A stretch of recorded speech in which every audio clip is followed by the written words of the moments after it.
ने मुझे इतना रश्काया। चंद दिन पहले मेरे पास एक बीबी आई, कहने लगी सर साहब मेरे ससुर फौत हो गए हैं, तो उन्होंने ना मेरे खामन को एक चीज दी थी, तो अब डर है कि कहीं दूसरे भाइयों को उसके बहनों को पता ना चल जाए, तो उन्होंने मेरे खामन से वादा लिया था कि देखना बहन भाइयों को पता ना चले मैंने ये तुम्हें दिया है, तो अगर पता चल जाए तो हम तो नहीं ना गुनाहगार होंगे। मैंने बोला बेटा ऐलान कर दो कि हमें अब्बा ये प्लाट देकर गया है, इसकी कीमत 3 करोड़ रुपया है, आओ अपना हिस्सा ले लो, क्योंकि अब्बा ज्यादती कर गया बहन भाइयों से। इसकी दलील क्या है? इसकी दलील ये है, नबी सल्लल्लाहु अलैहि वसल्लम का सहाबी आता है, रात को अपनी बीवी को कहता है ये मेरा फलां बेटा जो है बहुत ही मेरा फरमाबरदार है, मेरा दिल चाहता है कि इसको फलां बाग में दे दो। बीवी कहती है कि मैं तो तुम्हें कुछ नहीं कह सकती, सुबह नबी सल्लल्लाहु अलैहि वसल्लम से पूछ लेना। अब सुबह होती है, वो जाता है अपनी नबी अलैहि सल्लम के पास जाकर अर्ज करता है या रसूल अल्लाह सल्लल्लाहु अलैहि वसल्लम, इस तरह ना मैं ये मेरा बाग है, मैं फलां बेटे को देना चाहता हूँ। अल्लाह के नबी ने फरमाया कितने बेटे हैं? उसने बोला इतने बेटे, बेटियां इतने, बाग कितने हैं? उसने बोला बाग तो या रसूल अल्लाह सल्लल्लाहु अलैहि वसल्लम एक। आप सल्लल्लाहु अलैहि वसल्लम उठते हैं,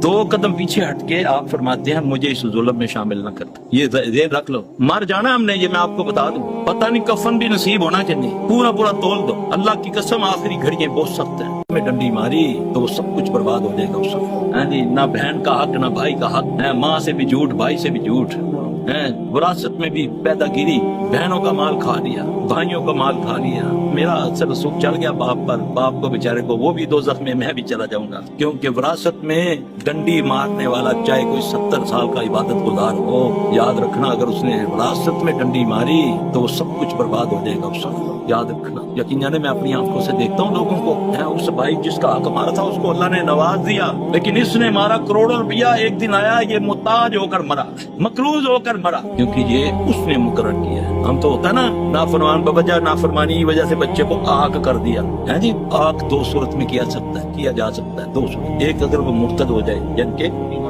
दीन से हट जाए, उसको बाप माँ आग कर सकती है। एक जो वालिदैन का कातिल होता है, बस उसके अलावा चोर है, डाकू है, जानी है, शराब है, जो कुछ है उसको नहीं तुम आग कर सकते। ये इस्लाम